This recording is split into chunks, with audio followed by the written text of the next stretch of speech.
ഏറ്റുമാനൂർ സ്വദേശി ജൈനമ്മയുടെ തിരോധാന കേസിന്റെ അന്വേഷണം എത്തിയത് ചേർത്തല പള്ളിപ്പുറത്തുകാരൻ സെബാസ്റ്റ്യനിലേക്കായിരുന്നു. ധ്യാന കേന്ദ്രത്തിൽ വെച്ച് പരിചയപ്പെട്ട ജൈനമ്മയെ പള്ളിപ്പുറത്തെ വീട്ടിലെത്തിച്ച് കൊലപ്പെടുത്തിയ ശേഷം മൃതദേഹം കത്തിച്ചു കളഞ്ഞുവെന്നാണ് കോട്ടയം ക്രൈംബ്രാഞ്ചിന്റെ കണ്ടെത്തൽ. വീട്ടുപരിസരത്ത് നിന്ന് വീണ്ടെടുത്ത മൃതദേഹാവശിഷ്ടങ്ങളും മറ്റും DNA പരിശോധനയ്ക്ക് അയച്ചിരിക്കുകയാണ്. ഇതിന്റെ ഫലം വരാൻ വൈകും. റിമാൻഡിൽ ജയിലിലുള്ള സെബാസ്റ്റ്യന് സ്വാഭാവിക ജാമ്യം ലഭിക്കുന്നത് ഒഴിവാക്കാനായി ഈ മാസം 28-ന് മുൻപ് കോടതിയിൽ കുറ്റപത്രം സമർപ്പിക്കാനുള്ള നീക്കത്തിലാണ് അന്വേഷണ സംഘം.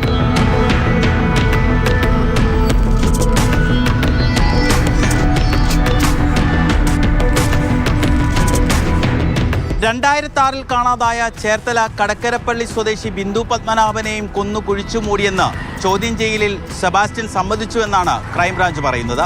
തുടർന്ന് സെബാസ്റ്റ്യൻ പ്രതിയായ തിരോധാന കേസ് കൊലപാതക കേസാക്കി മാറ്റി. റിമാൻഡിലായിരുന്ന സെബാസ്റ്റ്യന്റെ അറസ്റ്റ് രേഖപ്പെടുത്തി കസ്റ്റഡിയിൽ വാങ്ങി ചോദ്യം ചെയ്തു.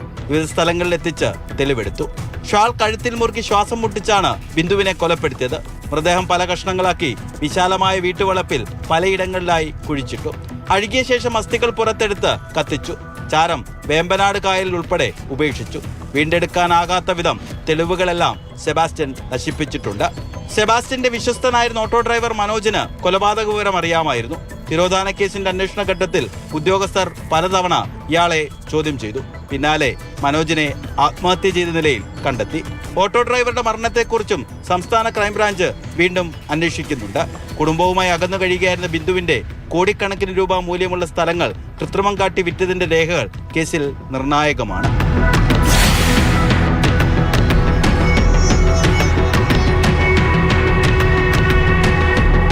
സർക്കാർ സർവീസിൽ നിന്ന് വിരമിച്ച വാരനാട് സ്വദേശി ഹൈറുമ്മ എന്ന ഐഷയുടെ തിരോധാന കേസിലും സെബാസ്റ്റ്യൻ സംശയനിഴലിലായിരുന്നു.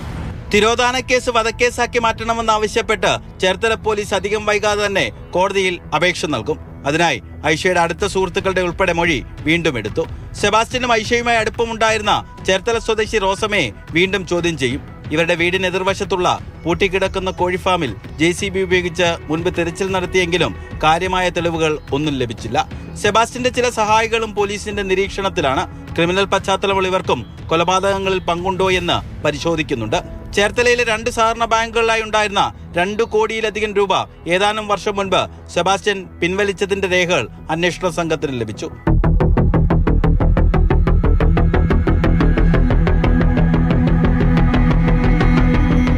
മാതൃഭൂമി ന്യൂസ്, ആലപ്പുഴ.